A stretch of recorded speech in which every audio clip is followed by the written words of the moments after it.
Director news channel కి స్వాగతం. మా ఛానల్ ని సబ్స్క్రైబ్ చేయండి, షేర్ చేయండి. సూర్యాపేట జిల్లా గరిడేపల్లి మండలం కుతుబ్షాపురం గ్రామం కాంగ్రెస్ సర్పంచ్ అభ్యర్థిగా ఆకుల కృష్ణయ్య.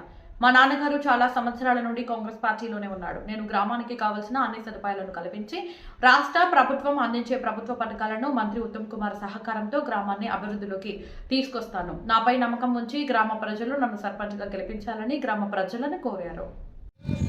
నా పేరు ఆకుల కృష్ణ. నేను కుతుబ్షాపురం నుంచి కాంగ్రెస్ పార్టీ సర్పంచ్ అభ్యర్థిగా పోటీ చేస్తున్నాను. ఇక్కడ మా ఫాదర్ గారు ఆకుల వెంకయ్య గతంలో 10 సంవత్సరాలు సర్పంచ్గా ఇక్కడ గ్రామంలో సర్పంచ్గా చేశారు. మా గ్రామానికి చాలా ఇబ్బందులు ఉండేది. రహదారులు లేవు, వసతులు లేవు, అన్ని రకాలుగా ఇబ్బందులు గురి అయిన ఊరు మా వెనకబడ్డ మార్మూల గ్రామం అంటే కుతుబ్షాపురం. అటువంటి విలేజ్కి సర్పంచ్గా మా ఫాదర్ గారు ఆకుల వెంకయ్య గారు అయిన తర్వాత గడ్డిపల్లి నుంచి వెల్దండకు బీటీ రోడ్డు జెడ్పీ చైర్పర్సన్గా కేతలక్ష్మమ్మ గారి నిధుల ద్వారా ఈ రోడ్డు సంక్రమించుకొని రోడ్ వేయించడం జరిగింది.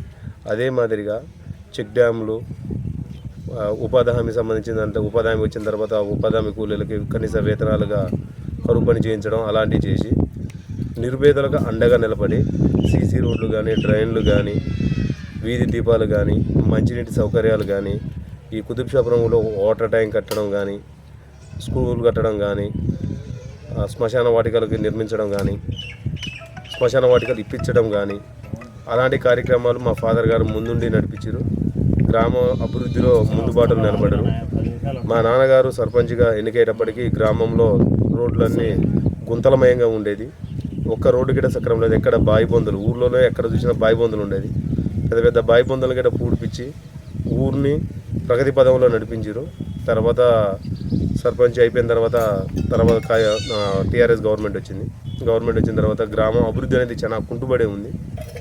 మా ఊరు మొన్న గత 5 సంవత్సరాల క్రితం ఇక్కడ సర్పంచ్గా పోటీ చేసిన అభ్యర్థి, టీఆర్ఎస్ నుంచి గెలిచిన అభ్యర్థి భూ కబ్జాలు, భూముల మీద పడి యాదవుల భూములు, ఎస్సీల భూములు, వడ్లోల భూములు అమ్ముకొని డబుల్ బెడ్రూమ్లు ఇచ్చుకుని ఎవరికైనా కానీ నిజాయితీగా ఇవ్వలే ఉన్నారు. ఇప్పుడు ఆడిపోయినా అర్థమవుతుంది ఎంతమంది ఉంటున్నారు, ఎంతమంది పోతున్నారు. సరే, మా ఊరు వాళ్ళే ఉన్నారు అందులో. దానికోసం మేము వాళ్ళని ఇబ్బంది పెట్టాల్సిన అవసరం లేదు, చేయాల్సి. అది కాంగ్రెస్ గవర్నమెంట్లో వచ్చిన స్కీమ్ సంబంధించిన దానికి వచ్చిన దాంట్లో మా ఫాదర్ గారు 2 ఎకరాలు భూమి కొన్నారు. దానికి కొన్న తర్వాత ఈ కేసీఆర్ వచ్చిన తర్వాత డబుల్ బెడ్రూమ్లు ఇచ్చిన తర్వాత మండలానికి ఒక యూనిట్గా ప్రతిపాదిస్తే మా కుతుబ్షాపురానికి 2 ఎకరాల భూమి ఉందని ఆ 23 ఇళ్ళు ఇక్కడ మాకు కేటాయించడం జరిగింది. ఆ 23 ఇళ్ళల్లో వీళ్ళకి ఇష్టారీతిలా వీళ్ళు పంచుకురు కానీ జనానికి చేరాల్సిన విధంగా చేర్చలేదు. అది మా ఊరిలో తీసుకునేందుకు మాకు చాలా సంతోషం. అది ఎవరైతే మా ఊరు వాళ్ళని చెప్పి ఆలోచనతో మేము కూడా వదిలేసుకున్నాం. వాటి గురించి ఎవరున్నా మా విలేజ్ వాళ్ళే ఉన్నారు అందులో. మళ్ళీ మాకు బ్రిడ్జి అనేది చిలకార ఆంక్ష, దానికి సైదిరెడ్డి నేను శాంక్షన్ చేస్తాను 70 ఏళ్ళకి శాంక్షన్ చేయించండి.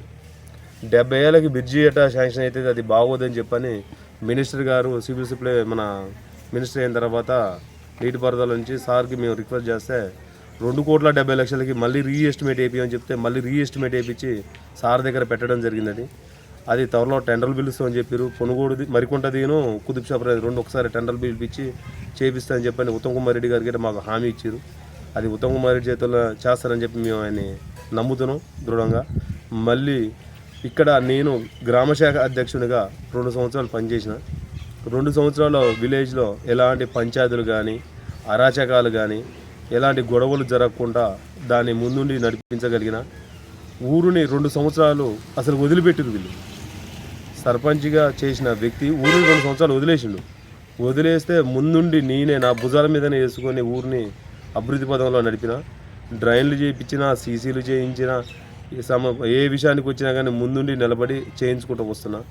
అదేవిధంగా నన్ను గట్రా గ్రామ ప్రజలు నన్ను మా ఫాదర్ గారుగా ఎట్లయితే ఊరికి సేవ చేసిండో అదేవిధంగా నేను మీ ఊరికి సేవ చేద్దామనే ఒక దృఢ సంకల్పంతో ముందుకు వచ్చిన. నన్ను గట్రా ఊరు గ్రామ ప్రజలందరూ ఆశీర్వదిస్తారని చెప్పని నేను ఆకాంక్షిస్తున్నా.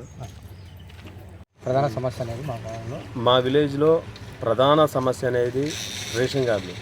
గత 10 సంవత్సరాల్లో ఒక్కరికిట రేషన్ కార్డు అనేది రాలేదు. కానీ మా విలేజ్లో ఈరోజు రేషన్ కార్డ్స్ అనేది 130 రేషన్ కార్డ్స్ మా విలేజ్ మటుకే వచ్చినాయి. అంటే ఎంత వెనకబడిపోయిందో మీరు కూడా అర్థం చేసుకోవచ్చు మా విలేజ్ గురించి. ఇండ్ల విషయానికి వెళ్తే మా ఊర్లో మొత్తం పూరి గుడిసెలు, మట్టి ఇల్లు, పెంకులిల్లు, తాటాకులు గుడిసెలు అలాంటివి మా ఊర్లో ఉన్నాయి. ఇంకా వెనకబడే ఉంది మా ఊరు. అదే ఇంధనం ఇళ్ళ విషయం మీద మన మినిస్టర్ గారు మాకు చొరవతోటి చెప్పిరు, మాకు హామీ ఇచ్చారు, ఫుల్ కాన్ఫిడెన్స్ తోటి ఉన్నాం. మినిమం 100 తగ్గకుండా మీ ఊరికి ఇస్తాను చెప్పని సార్ దగ్గర కూడా మీ దృష్టి తీసుకపోతే చెప్పిండు. గతంలో మా దగ్గర 350 ఇండ్ల దాకా మినిస్టర్ గారు అప్పుడు ఇంధనం హౌసింగ్ మినిస్టర్గా ఉన్నప్పుడు ఇచ్చారు. మళ్ళీ ఇప్పుడు మా విలేజ్ని ఆయనే దత్తత తీసుకొని మా గ్రామాన్ని అభివృద్ధి చేస్తాడని చెప్పని మేము ఆకాంక్షిస్తున్నా. యువకునిగా నేను ముందుకు వస్తున్నా. నన్ను ఊరు గ్రామ ప్రజలందరూ ఆశీర్వదించవలసిందిగా నా యొక్క మనవి. నెంబర్గా నేను పోటీ చేయడం జరిగింది. ఈ ఎలక్షన్లో మా యువకులు ఉన్నాం, ఉత్సాహంగా ఉన్నాం. అధికార పార్టీతోటి ఇక్కడ పనిచేయడం కోసం మేము యువకులం ముందుకు వచ్చినాం. అదే నమ్మకంతో మీ ఎలక్షన్లో పోటీ చేయడం జరిగింది. ఆ నమ్మకంతో ప్రజలు మాకు ఆశీర్వదిస్తారని మేము కోరుకుంటున్నాం. ఏదో జరగాలంటే బ్రిడ్జి కానీ, సీసీ రోడ్లు కానీ, డ్రైనేజ్ కానీ, ఏదైనా సమస్యలు కానీ ఆయన దృష్టికి మేము తీసుకుపోవడానికి మేము ముందుకు వస్తున్నాం. అదేవిధంగా మేము కూడా పనిచేస్తామని మేము చెప్తాం.